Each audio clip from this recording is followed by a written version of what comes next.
Okay. So drug price control order जसं मी सांगितलं की एक इसेन्शियल ऍक्ट आहे.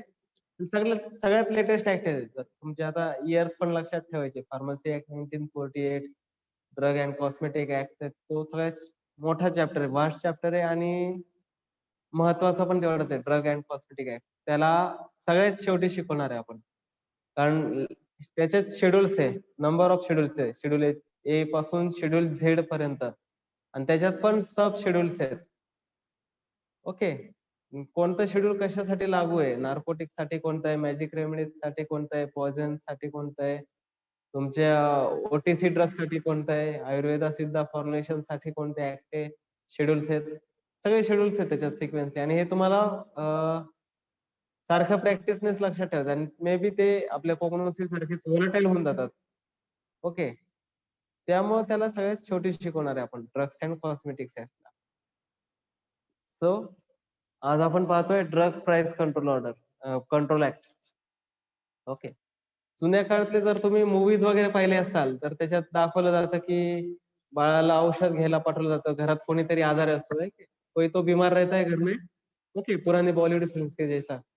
और माँ बोलती, माँ खांसती रहती, बेटा दवाई लेके आओ. सिंपल कफ सिरप रहता है. ओके, फिर भी वो जाता है मीट दवाई वाले के पास. उसको बोलता है माँ बहुत बीमार है, पैसे नहीं है मेरे पास. लेकिन मेडिकल वाला दवाई नहीं देता उसको. नहीं बोले इससे ज्यादा पैसे लगेंगे आपको. राइट. और वो बेटा आता है और माँ मर जाती है. So what is the moral in that? Because medicines are the essentials now. Okay. सभी टाइप के मेडिसिन नहीं है, एक सब टाइप. जैसे अंग्रेजों के टाइम पे भी सत्याग्रह हुआ था, राइट. गांधीजींनी सत्याग्रह केला होता कशासाठी? मिठासाठी. मीठ जो पहिला प्रोडक्ट म्हणू शकतो आपण भारतातला की जो इसेन्शियल कमोडिटीज मध्ये मोडला गेला. ओके, इसेन्शियल कमोडिटीज मी इथं ऍक्ट पण दिलाय. ज्यावेळेस आपलं संविधान बनलं, ओके, त्यावेळेस हे सगळे ऍक्ट अंमलात आणले होते. ओके. आणि हे ऍक्ट अंमलात आले होते त्यावेळेस जेवढे जेवढे इम्पॉर्टंट आहे तुमचे, जसं आपण म्हणतो माणसाची मूलभूत गरज काय? अन्न, वस्त्र, निवारा. ओके. बट काहींकडं एखादी कमजोरी असू शकते की काहींकडे घर नसतील. ओके. किंवा काही लोकांकडे तुमचे कपडे घेण्यासाठी तेवढं नसतं पुरेसा किंवा काही काही जण तर एवढे राहतात बिलो पॉवर्टी लाईन की त्यांना जेवायचे पण हाल राहतात. ओके. तर अशा टाइप्सच्या लोकांसाठी म्हणजे ते एक बेसिक नीड्स बनवली गेली. सो पहिला जो ऍक्ट काढला होता म्हणजे गांधीजींनी केला तो टॅक्स मोडण्यासाठी काढला होता. इंग्रजांनी टॅक्स मिठावर पण गव्हर्नमेंट टॅक्स आणि त्यामुळे खूप कॉस्टली भेटायचं मीठ. ओके. आता तर तो नंतर ज्यावेळेस हे ऍक्ट बनवलं गेलं, ज्यावेळेस आपलं संविधान बनवलं त्याच्यात हे सगळे इसेन्शियल कमोडिटीज ऍक्ट आले. म्हणजे ह्याच्यात ज्या गरजेच्या वस्तू आहे, ज्या बेसिक नीड्स आहे, ज्याच्यापासून माणूस राहू शकत नाही किंवा हेल्थ कॉन्शियस आहे त्याच्यामुळं तुमची हेल्थ और तुमचं देशाचं जे स्ट्रक्चर आहे ते त्यातले पॉप्युलेशन त्याचं पूर्ण कोलॅप्स होऊ शकतं. ओके. अशा गोष्टी त्या इसेन्शियल कमोडिटी ऍक्ट मध्ये आल्या 1955 मध्ये. ओके. प्रत्येक माणसाला कपडा भेटला पाहिजे, प्रत्येक माणसाला जेवण भेटलं पाहिजे. ओके. आणि प्रत्येक माणसाला राहायला घर पण भेटलं पाहिजे. तो एक छोटीशी आयडिया इसेन्शियल कमोडिटी ऍक्ट मध्ये काय काय घेतलं गेले. सगळ्यात आधी घेतलं गेलं फूड. ओके. फूड मध्ये पण तुमचा सॉल्ट सगळ्यात आधी टॅक्स फ्री केला गेला. नंतर त्याच्यानंतर तुमचे धान्य आणि भाजीपाला, ओके, ह्या गोष्टी टॅक्स फ्री केल्या गेल्या. ओके. जर तुम्ही आता मॉल्सच्या भाज्या सोडून द्या, तिथं तुम्हाला जीएसटी लावला जातो. ओके. बट तुम्ही रस्त्यावरून शेतकऱ्यांकडून भाजीपाला वगैरे घेता त्यावेळेस गव्हर्नमेंट कोणताही त्याच्यावर टॅक्स आकारत नाही. Okay. Because it comes under the essential commodity act. Government म्हणतं की तुम्ही खा, आम्ही तुमच्याकडून काही घेणं देणं नाही. ओके. बट पीक हमी भाव वगैरे आता त्याच्यावर सध्या चालू आहे. नवीन तुम्ही कृषी विधेयक पाहिलं असेल, नसेल पाहिलं तर पहा त्याच्यात काय आहे काय नाही. तो पण एक अपग्रेडेड व्हर्जन म्हणू शकतो आपण इसेन्शियल कमोडिटी ऍक्ट. कारण सगळ्या गोष्टी सगळ्या ठिकाणी भेटत नाही आपल्याला. ओके. इथं बसल्या बसल्या काश्मीरचे ऍपल्स येतात आपल्याकडे बट ते टॅक्स लावून येतात किंवा साऊथचे कोकोनट्स येतात टॅक्स लावून येतात. ओके. त्याच्यावरचा तो ऍक्ट आहे. ओके. त्याच्यामधून जो बेनिफिट भेटायचा तो भेटणार नाही नंतर. हे जनरल क्राउडसाठी काढलं आहे. That is not our business. Okay. आपल्याला सध्या शिकायचं काय? इसेन्शियल कमोडिटी ऍक्ट मध्ये ड्रग प्राइस कंट्रोल ऑर्डरचा काय रोल आहे? ओके. फूड नंतर त्यांनी सेकंड क्रायटेरिया ठेवला क्लोथ साठी. ओके. क्लोथ मध्ये तुम्हाला सगळ्यात आधी लक्षात आलं असेल खादी. खादीचे कपडे आधी खूप घालायचे, अजून पण घालतात, आता परत ट्रेंड मध्ये आलाय.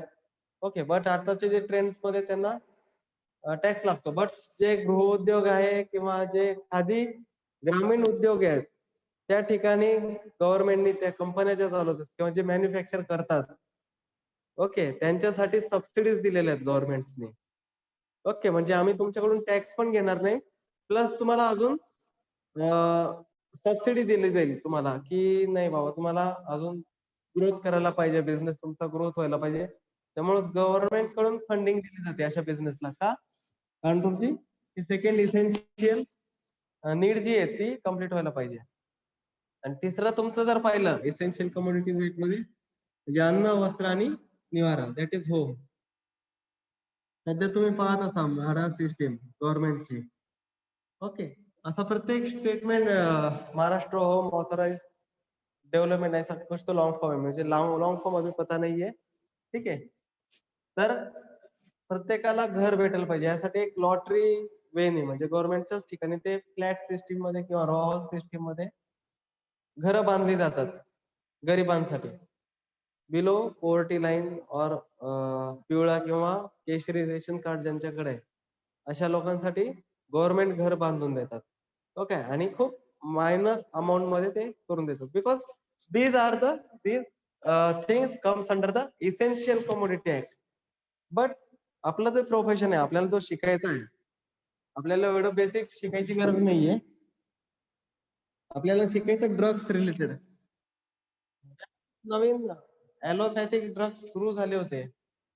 ओके. इंग्रजांनी ॲलोपॅथिक मेडिसिन्स आपल्या इंडियामध्ये इन्व्हेंट केले. आपण त्याच्या अगोदर आयुर्वेदवर बेस होतो. आयुर्वेद, सिद्ध, युनानी या 3 बेसिक सिस्टम होत्या आपल्या. होमिओपॅथी जी आहे ती युरोपियन कंट्रीज मधून आली. ॲलोपॅथी पण युरोपियन कंट्रीज मधूनच आपल्याकडे इन्व्हेंट झालेली. ओके.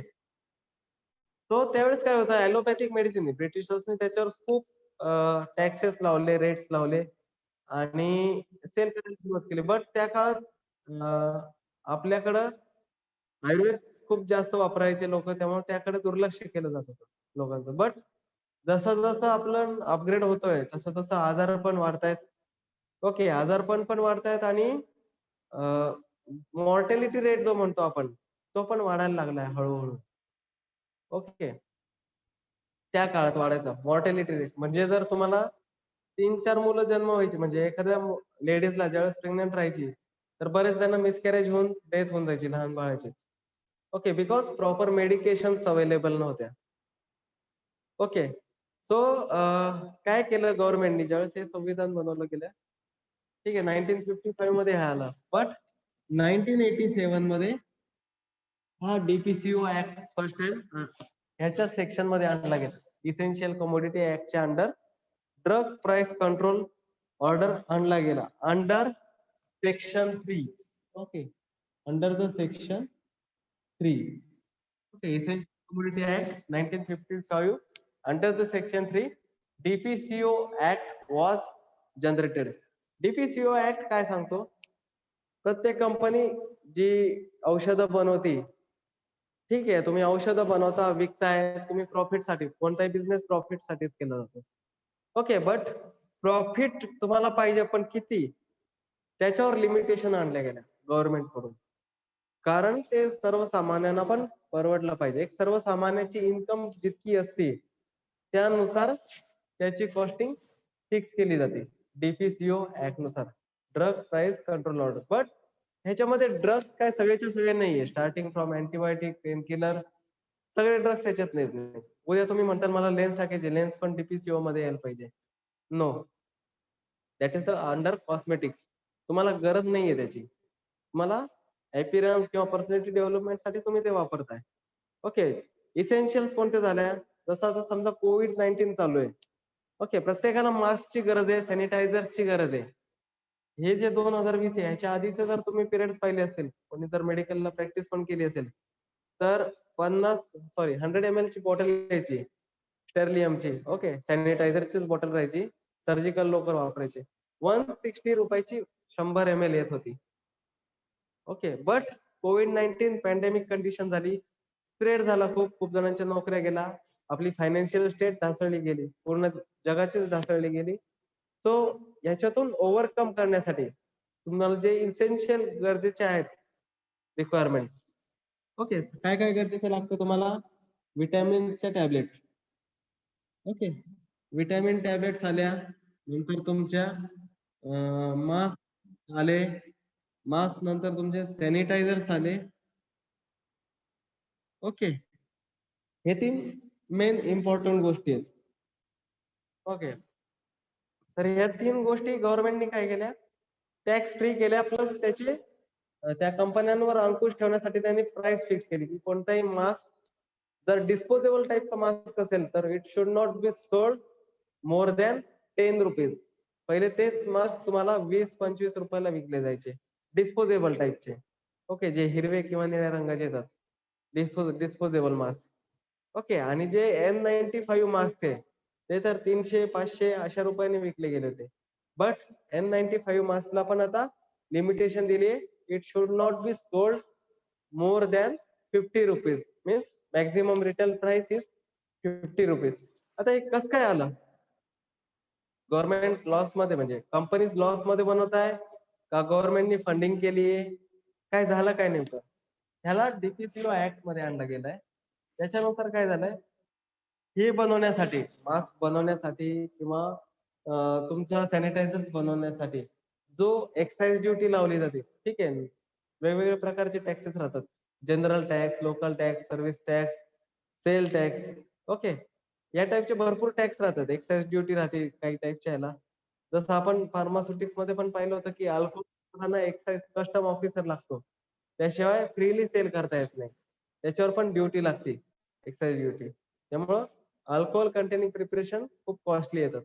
ओके. बट सॅनिटायझरच्या केसमध्ये अल्कोहोलचा जो टॅक्स राहायचा एक्साईज ड्युटीचा, तो कट केला जातो डायरेक्टली. त्याच्यावरचे लोकल टॅक्स काढले जातात, सेल टॅक्स काढले जातात, सर्व्हिस टॅक्स काढला जातो.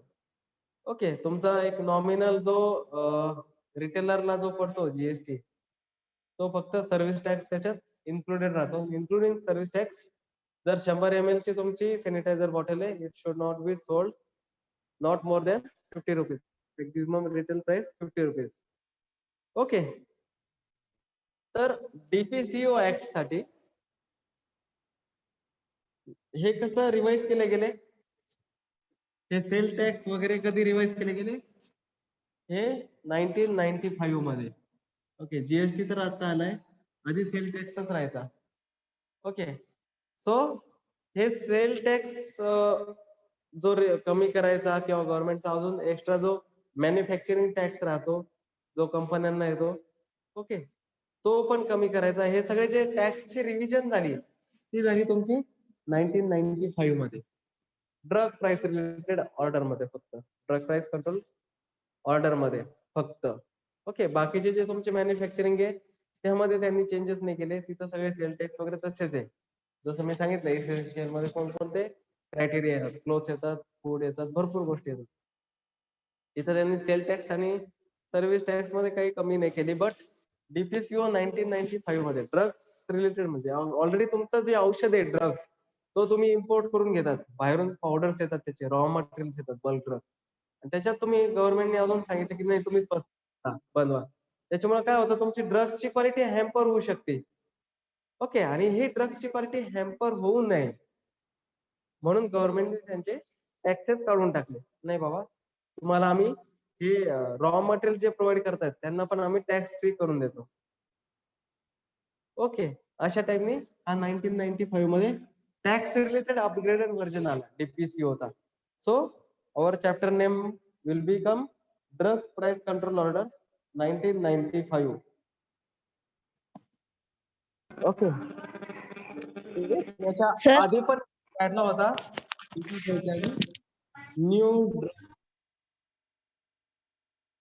New drug new drug policy.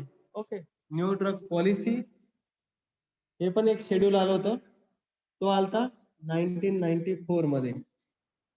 Okay, हा पण एक आपला चॅप्टर आहे सेपरेट. New drug policy 1994. याच्यामध्ये काय केलं जातं, नवीन ड्रग ज्यावेळेस येतो. ओके, आता समजा आपल्यामधला समजा अरुण आहे. ओके, अरुणने एखादा ड्रग इन्व्हेंट केलाय, स्वतःच्या रिसर्च वापरले त्यांनी, स्वतःचा एक ड्रग प्रोड्यूस केला. ओके, बट काय झालं, वर्ल्ड पूर्ण जगाला त्या ड्रग्सची गरज आहे. ठीक आहे, ड्रग्सची गरज आहे, बट काय झालं, सगळीकडचा रेट समजा जर यूएसला तो $10 विकला जातोय, तर इंडियामध्ये पण $10 विकला गेला पाहिजे. असा तो ऍक्ट होता आधीचा, न्यू ड्रग पॉलिसीच्या आधीचा. बट ज्यावेळेस ही न्यू ड्रग पॉलिसी इन्व्हेंट केली गेली इंडियामध्ये, त्यावेळेस सांगितलं गेलं की नाही, आपल्या हा इन्व्हेंट केलेला ड्रग आहे. सो जिथं हा इन्व्हेंट केलेला ड्रग आहे, त्या ठिकाणच्या लोकांना ह्याचा फायदा व्हायला पाहिजे. ओके, त्या ठिकाणच्या लोकांना हे स्वस्तात भेटलं पाहिजे, कमीत कमी फायनान्समध्ये. सो ही पॉलिसी आणली गेली, न्यू ड्रग पॉलिसी. जिथं जो ड्रग इन्व्हेंट होईल, त्याच्यानुसार त्याची कॉस्टिंग फिक्स केली जाणार. वर्ल्ड हेल्थ ऑर्गनायझेशन नुसार नाही. ओके, WHO फक्त त्याचे क्वालिटी आणि क्वांटिटी स्टँडर्ड्सच फक्त चेक करणार. बाकीचा प्राइस कंट्रोलमध्ये WHO रोल राहणार नाही. इथं WHO रोल संपून गेला. नवीन ड्रग आला, quality okay, quantity okay, price control तुमच्या हातात. आता ती ड्रग प्राइस कंट्रोल ऑर्डर ह्याच्यानंतर इथं आला DPCO मध्ये 1995 मध्ये. ओके, भारतामध्ये DPCO आहे. तर ह्याच्यामध्ये मग ठरवलं गेलं की सेल टॅक्स वगैरे जे आहे, इसेन्शियल जर तो ड्रग आहे, तर त्याच्यावरचे सगळे गव्हर्नमेंट टॅक्सेस पूर्णपणे नील केले जाणार. ओके, सो ह्याचे एक काही अमेंडमेंट आहे, काही प्रोव्हिजन्स आहे. ओके, DPCOच्या ऍक्ट नुसार. तर त्याच्यातला पहिला एक्झम्पशन असा आहे की exemption from the price control to the new bulk drug produced through indigenous research. New drug produced through indigenous research.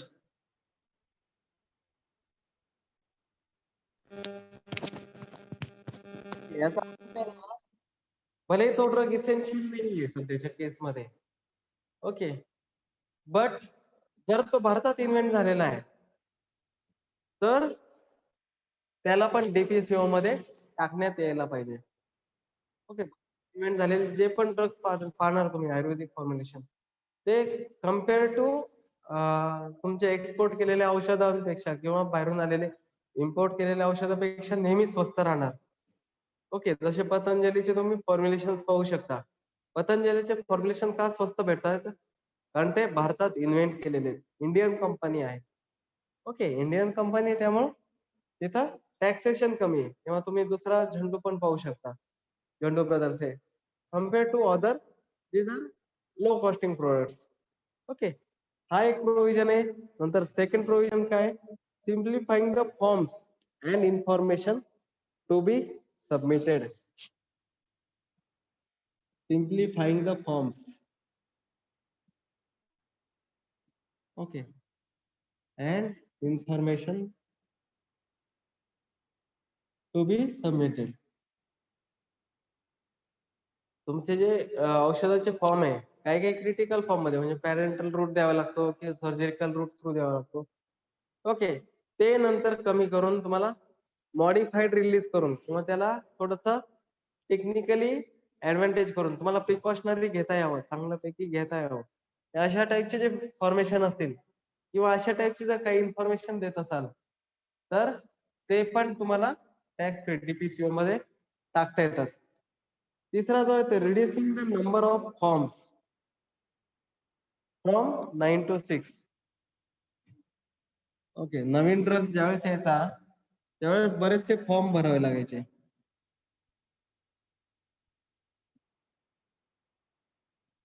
पहिले 9 फॉर्म भरावे लागायचे वेगवेगळे आणि त्याच्यात बरेचसे फॉर्म चुकीचे भरले गेले की तो रिजेक्ट होऊन जायचा DPCOच्या ऍक्ट मध्ये. पण त्यांनी काय केलं, फॉर्म भरायचं की जी क्रिटिकल प्रोसिजर होती, फाईल करण्यासाठी ती त्यांनी रिड्यूस केली 6 फाईल्स पर्यंतच. फॉर्म रिड्यूस केले 9 to 6 मध्ये. नंतर चौथं प्रोव्हिजन असं आहे, the stipulation of time limits of 2 months for deciding the application of price revision of formulation and 4 months for bulk drugs. Okay, याच्यात काय केली, एक अट टाकली गेली. तुम्हाला जर प्राइस रिवाइज करायची आहे, कंपनीला अट टाकली गेली की प्राइस रिवाइज करण्यासाठी. पहिले काय व्हायचं, प्राइस एकदा रिवाइज केली की नाही, कंपनीला वाटलं लॉस आहे आणि आपल्याला अजून प्राइस वाढवायला पाहिजे, तो अजून वाढवतो. काही दिवसांनी वाढत वाढत वाढत, जर तुम्ही पाहिले असतील अँटीबायोटिक्सच्या जुन्या स्ट्रिप, ज्यावेळेस मी कंपनीत काम करत होतो फर्स्ट टाइम 2012 मध्ये, त्यावेळेस हे अँटीबायोटिक एमॉक्सिक्लेव्ह किंवा सिफोडॉक्सिन वगैरे या अँटीबायोटिकची 10 टॅबलेटची स्ट्रीप राहायची, तरी जवळपास 300 ते 400 रुपयाच्या मध्ये सेल केली जायची. Okay, Aristo pharma, Alembic pharma ह्या त्याच्यातूनच वरती आलेल्या कंपन्या आहेत. ओके, बट काय झालं नंतर 2014 मध्ये 13 और 14च्या आसपास ते जे प्रोडक्ट्स आहे अँटीबायोटिक्स हे पण डीपीसीओच्या ऍक्ट मध्ये आले, इसेन्शियल लागायला लागले लोकांना. बिकॉज व्हायरल आजार भरपूर सुरू झाले. ठीक आहे, चिकनगुनिया सुरू झाला, चिकनगुनिया नंतर नंबर ऑफ डिसीजेस आले, स्वाईन फ्लू आला, तुमचा बर्ड फ्लू वगैरे भरपूर आजार आले. त्याच्यामध्ये अँटीबायोटिक्सचा रोल खूप मोठा होता. ओके, त्यामुळे त्याला पण डीपीसीओच्या ऍक्ट मध्ये टाकण्यात आले. तर ह्या केसमध्ये काय केलं, 2 महिन्याचा टाइम तुम्हाला दिला गेला कंपन्यांना. तुम्ही तुमचं एक फॉर्म्युलेशन डेव्हलप करा आणि त्याची मॅक्झिमम रिटेल प्राइस ठरवू शकता. म्हणजे कंपन्यांना पण एकदम बर्डन नकोय, की म्हणजे आज ऍक्ट आला आणि उद्यापासून लगेच प्राइस कमी, असं होत नाही. 2 महिन्याचा पिरियड गव्हर्नमेंट देते, की मॅक्झिमम पिरियड आमचा 195 एमआरपी, समजा ₹200 सांगितले असतील, ₹200 वरती कोणतीही अँटीबायोटिक स्ट्रिप विकली जायला नाही पाहिजे. ओके, त्याच्यापेक्षा तुम्ही किती कमी करू शकता, असं कंपन्यांना ठरवण्यासाठी 2 महिन्याचा पिरियड देतात for formulation. Okay, and for bulk drugs म्हणजे तुमचे रॉ मटेरियल जे आहेत त्याच्यासाठी 4 महिन्याचा पिरियड राहतो, की तुम्ही 4 महिने तुम्हाला विचार करायला वेळ आहे. तुम्ही प्रोसेस सिम्प्लिफाय करा, त्याच्यावरच्या टेस्टिंग कमी करा, त्याच्यावर युटिलायझेशन टाइम पिरियड किंवा अजून एक्स्ट्रा काही टॅक्स असेल तो कमी करा आणि त्याच्यानुसार किंमत ठरवा. सो बल्क ड्रग साठी पण 4 महिन्याचा पिरियड देण्यात आला. हे काही प्रोव्हिजन्स आहेत. ओके, तो डीपीसीओचा मेन ऍडिक्वेट फंक्शनिंग काय आहे? जस्ट अ मिनिट, 5 मिनिट थांब.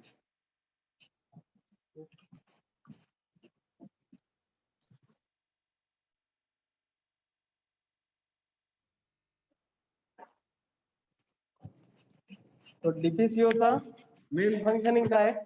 तुमचं 4 एम आहे मेनली. ओके, पहिलं to achieve adequate production. Why DPCO act invented? Adequate production व्हायला पाहिजे.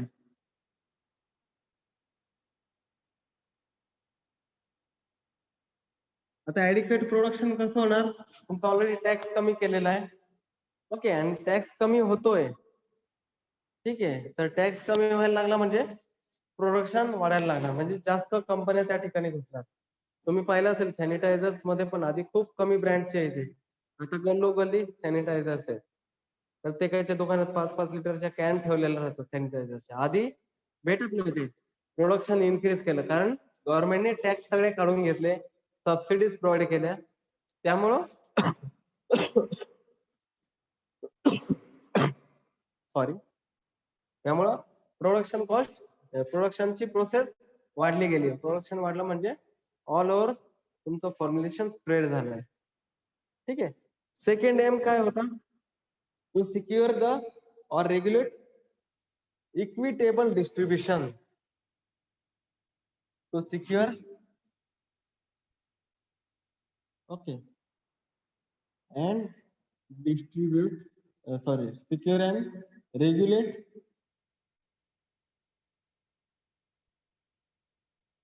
equitable distribution. Equitable distribution. So equitable means what? The formulation should be as it is overall should be distributed in quality and quantity wise. Suppose Ahmednagar मध्ये जास्त sugar mills आहे, तो alcohol production पण जास्त आहे. तुमच्या आपल्या औरंगाबाद मध्ये पण डिस्टिलरीज प्लांट जास्त आहे, बियरचं उत्पादन जास्त आहे. ओके, ड्रिंक्सचे, अल्कोहोल कंटेनिंग ड्रिंक्सचे. किंवा मग गोवामध्ये फार्मास्युटिकल्स जास्त आहे, फार्मास्युटिकल्सचं फॉर्म्युलेशनचं प्रोडक्शन जास्त आहे. अशा टाइप मध्ये. बट तिथं जर प्रोडक्शन होतंय तर तिथल्या भागातच जास्त बल्क भेटणार का? नाही. सगळीकडे युनिफॉर्मली डिस्ट्रीब्यूट पाहिजे आणि क्वालिटी वाईज पण त्याचे स्टँडर्ड मेंटेन राहायला पाहिजे. ओके, रेग्युलेट व्हायला पाहिजे. आपण जर पाहिलं असेल ह्या वेळेस पण इम्पोर्ट केले होते स्टार्टिंगला चायनाकडून मास्क वगैरे इम्पोर्ट केले होते. त्याची क्वालिटी खराब आली, ती रिजेक्ट केले गेले. ओके. किंवा मग सध्याचं सॅनिटायझरचं पहा. जवळपास 800 ते 900 कंपन्या सध्या सॅनिटायझर्स बनवत आहेत. त्याच्यापैकी 300 कंपन्यांना सील केलं गेलं गव्हर्नमेंट कडून. कारण गव्हर्नमेंटची सबसिडी त्यांनी गैरवापर केला. क्वालिटीमध्ये खराबी आणली अल्कोहोलच्या, सॅनिटायझरच्या. त्यामुळे त्या 300च्या आसपास कंपन्या सील केल्या गेल्या. डुप्लिकेट सॅनिटायझर्स बनवल्यामुळं. सो सिक्युरिटी महत्वाची आहे. कारण आपण इसेन्शियल आहे म्हणून ते ड्रग्स डीपीसीओ मध्ये आणलेले आहेत. ओके, त्याची सिक्युरिटी आणि त्याची क्वालिटी रेग्युलेट करायचं आहे आणि इक्विटेबल डिस्ट्रीब्यूट पण करायचं आहे ओव्हरऑल. हा डीपीसीओचा सेकंड एम आहे. तिसरा एम काय आहे? Third M, to maintain and increase the supplies of bulk drugs and formulation. Okay, कोणताही तुम्हाला फॉर्म्युलेशन बनवायचं असेल तर त्याच्या मागचा बल्क ड्रग्सचं इन्क्रीज व्हायला पाहिजे. ओके, जे रॉ मटेरियल लागणार आहे आपल्याला सॅनिटायझर बनवायला काय लागतं? सगळ्यात मेन इन्ग्रेडियंट राहतं अल्कोहोल. बट अल्कोहोल सोडून काय राहतं? प्युरिफाईड वॉटर लागतो, ग्लिसरीन लागतो, कार्बोपोल लागतो आणि प्रिझर्वेटिव्ह लागतात ऍडिशनली. ओके, साठी तुम्हाला जे कार्बोपोल आपल्या भारतात बनत नाही जास्त, इम्पोर्ट करावा लागतो. ओके, जर तुम्ही बनवताय सॅनिटायझर कंटिन्युअसली तर कार्बोपोलचं शॉर्टेज पडेल आणि ते बनणार नाही सॅनिटायझर पुढं. सो बल्क ड्रग्सची पण तुम्हाला क्वांटिटी जी आहे आणि क्वालिटी ती पण दोन्ही मेंटेन राहायला पाहिजे.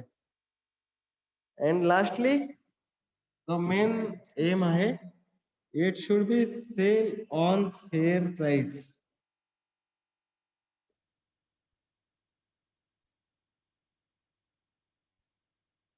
बऱ्याच जणांनी ब्लॅक मार्केटिंग केली होती कोविड-19च्या केसमध्ये. तेव्हापर्यंत म्हणजे ज्यावेळेस लॉकडाऊन होता मार्च टू मे पर्यंतचा. ओके, त्या केसमध्ये April May, March April May, ठीक आहे, हे 3 महिने खूप ब्लॅक गेले होते आपले. म्हणजे ब्लॅक मार्केटिंग का झाली? सॅनिटायझर्स भेटत नव्हते. स्टॉकिस्ट वाल्यांनी पूर्ण स्टॉक आपल्याकडे स्टोअर करून ठेवलेला होता स्वतःच्या जवळच्या लोकांना देण्यासाठी. जरी बाहेरचा आला तरी डबल रेटने विकले गेले होते. इव्हन तुमचे वेपरायझर्स ऑल्सो. वेपरायझर्स पण तुमचे खूप शॉर्टेज पडले होते मधल्या पिरियडमध्ये औरंगाबादमध्ये. ₹200 वेपरायझर ज्याला कोणी विचारत नव्हतं 1 वर्षापूर्वी. त्याची अचानक डिमांड जास्त वाढली. लोकांनी, जे डीलर होते, एजन्सीवाले होते, त्यांनी ते स्टॉक करून ठेवले आणि नंतर मेडिकल वाल्यांना ते ₹200चे ₹250 विकायला लागले. मेडिकल वाल्यांनी वरचा बेनिफिट जीएसटी लावून विकायचं म्हणून 250चे 300ला विकायला लागले. म्हणजे कस्टमरला ₹200चा वेपरायझर ₹300 विकत घ्यावा लागला. ओके, काय झालं? ब्लॅक मार्केटिंग झाली. वरचा पैसा जो आला तो सगळा ब्लॅक मनी होता. सो हे डीपीसीओ मध्ये तो टाकला गेला आणि नंतर त्याची फेअर प्राइस फिक्स केली गेली. जर कुठे तुम्हाला एमआरपी पेक्षा कोणती वस्तू जास्त एमआरपी ने सेल होताना दिसतीये, तर तुम्ही डायरेक्ट त्या बिल, तो जे विकतोय त्याचं बिल घ्यायचं आणि ग्राहक मंच जो आहे कंझ्युमर फोरम, ओके, त्या ठिकाणी तुम्ही केस फाईल करू शकता. Okay, anywhere. जे मेडिकल वाले आहेत, जे मेडिकल टाकणार आहेत भविष्यात, त्यांच्यासाठी पण हे खूप महत्वाचं आहे. जर एखादा जण जर बिल मागतोय, त्याला फेअर रेटमध्ये म्हणजे इन्क्लुडिंग जीएसटी त्याला रेट लावायचे आणि बिल द्यायची. जर तुम्ही एमआरपी पेक्षा जास्त दाखवताय बिल आणि सेल करताय त्याला प्रोडक्ट, आणि जर तो कस्टमर कंझ्युमर फोरम मध्ये गेला तर त्याला फ्री ऑफ कॉस्ट मध्ये वकील भेटतो आणि तुमच्यावर केस पडते, जी 95% कस्टमरच्या साईडनीच लागत असते. फक्त 5% केसेस मेडिकल वाल्यांच्या साईडने लागण्याचे चान्सेस राहतात किंवा शॉपकीपर्सच्या साईडने. सो ब्लॅक मार्केटिंग करायची नाही. हे मेन 4 एम आहेत तुमचे डीपीसीओ ऍक्टचे. ओके, ऍडिक्वेट प्रोडक्शन राहिलं पाहिजे, सगळीकडे डिस्ट्रीब्यूट व्हायला पाहिजे, सिक्युअर, रेग्युलेट आणि इक्विटेबल डिस्ट्रीब्युशन व्हायला पाहिजे. तिसरं, बल्क ड्रग्सचं पण सेम केस मध्ये जर प्रोडक्शन वाढवायचं आहे तर बल्क ड्रग्सचे पण प्रोडक्शन वाढवलं गेलं पाहिजे. आणि लास्टली फेअर प्राइस मध्ये ते सेल आउट व्हायला पाहिजे. हे 4 मेन तुमचे डीपीसीओ चे ऑब्जेक्टिव्ह आहेत. ओके, त्याच्यानंतर काही टर्मिनॉलॉजीज आहे related to our DPCO act, म्हणजे डेफिनेशन्स आहेत. ओके, आय थिंक टाइम संपत आलेला आहे. एक रिजन करा परत, आपण डीपीसीओ चे काही डेफिनेशन्स पाहून घेऊ आता कोणकोणत्या येतात.